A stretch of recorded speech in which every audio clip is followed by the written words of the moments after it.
বিটামিথাসোন হচ্ছে গিয়ে একটা স্টেরয়েড মেডিসিন। আর ক্লিওকুইনল, যেটাকে আয়োডোক্লোর হাইড্রোক্সিকুইন নামেও পরিচিত, এটা একটা অ্যান্টিবায়োটিক। আর এটার একটা এডিশনাল অ্যান্টিফাঙ্গাল অ্যাকশনও আছে।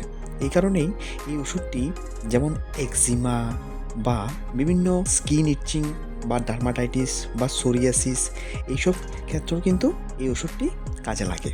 আর বিটামিথাসোন যেটা ইনফ্লামেশনও কম করে।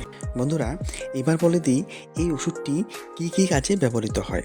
ব্যাকটেরিয়াল ইনফেকশন, দেখুন সায়েন্টিফিক্যালি যদি আমি বোঝাতে যাই তাহলে জিনিসটা একটু ডিফিকাল্ট হয়ে যাবে, তাই একদম সোজা বাংলায় বলছি। ব্যাকটেরিয়াল ইনফেকশন কি? যখন স্কিনে দেখবেন কোনো র্যাশেস বা ফুসকুড়ি আসছে, ঠিক আছে, তখন এটা ব্যাকটেরিয়াল ইনফেকশন হয়।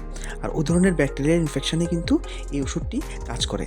যেমন পশমের গোড়ায় গোড়ায় দেখুন কোনো একটা ফুসকুড়ি বেরিয়ে এসেছে, সেটার মধ্যে সাদা পুঁজ আকৃতি হয়ে আছে, সাদা কিছু কিছু পুঁজ আছে, বা এটাকে যদি প্রেস করেন তাহলে পুঁজ বেরিয়ে আসছে। তো এই ধরনের যদি ফুসকুড়ি বের হয় যদি পশমের গোড়ায় গোড়ায়, তখন কিন্তু এই ওষুধটি ব্যবহার করা যায়। তাছাড়া কিছু ইনফ্লেমেটরি ইনফেকশন, স্কিন ইনফেকশন, যেমন যেগুলি ফাঙ্গাল ইনফেকশনও আপনি বলতে পারেন, ফাঙ্গাসের কারণে হয়ে থাকে, যেমন রেডনেস, সোয়েলিং বা ইচিং বা এক্সিমা, যেটা কমনলি আপনারা সবাই জানেন এক্সিমা কী ধরনের হয়, গোলাকৃতি হয়ে ফাঙ্গাল ইনফেকশন হয়ে যায় স্কিনের মধ্যে। এই ধরনের ফাঙ্গাল ইনফেকশন বা ডার্মাটাইটিস বা সোরিয়াসিস, এই ধরনের স্কিন কন্ডিশনের মধ্যেও কিন্তু এই ওষুধটি ব্যবহৃত হয়।